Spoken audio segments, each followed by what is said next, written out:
অনেক কৃষক তাদের শেষ সম্বল হারিয়েছেন।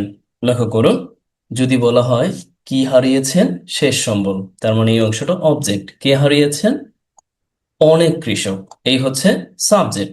আর ভার্ব তো আমরা পেয়ে গিয়েছি, তাহলে আমরা লিখে ফেলতে পারি প্রেজেন্ট পারফেক্ট টেন্সের সাহায্য নিয়ে। প্রথমত, মেনি ফার্মার, অনেক ফার্মার, তারা হারিয়েছেন। এই অর্থে আমরা প্রেজেন্ট পারফেক্ট লেখার জন্য অক্সিলারি ভার্ব হ্যাভ লস্ট, হারিয়েছেন তাদের শেষ সম্বল, একসাথে আমরা ফ্রেজ আকার লিখে দিতে পারি দেয়ার লাস্ট পজেশন।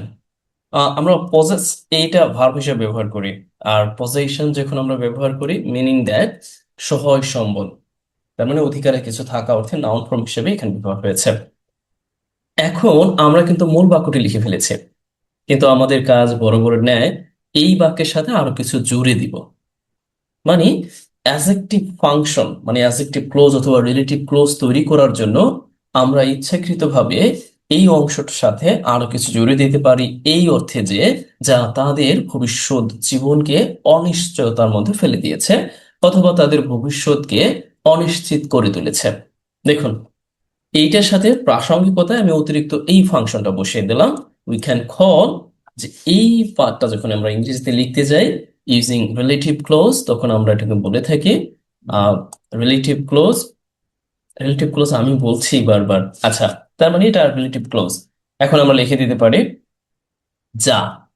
আচ্ছা, হুইজ, যা। এরপরে আমরা এই অংশটাও প্রেজেন্ট পারফেক্টের সাহায্যে করে ফেলতে পারি, যে which has made their future uncertain. আচ্ছা, এই জাতীয় বাক্য তৈরি করার জন্য মেইকের ব্যবহারটা আমাদের জানতে হয়। আমরা সাধারণত মেড ব্যবহার করে এরপরে অবজেক্ট দিয়ে এই অবজেক্ট সম্পর্কে মূলত তথ্য দেওয়ার জন্য, অবজেক্টের অবস্থা সম্পর্কে তথ্য দেওয়ার জন্য এইভাবে অ্যাডজেক্টিভ ফর্মটা ব্যবহার করতে পারি। মানে তাদের জীবনকে করে তুলেছে অনিশ্চিত।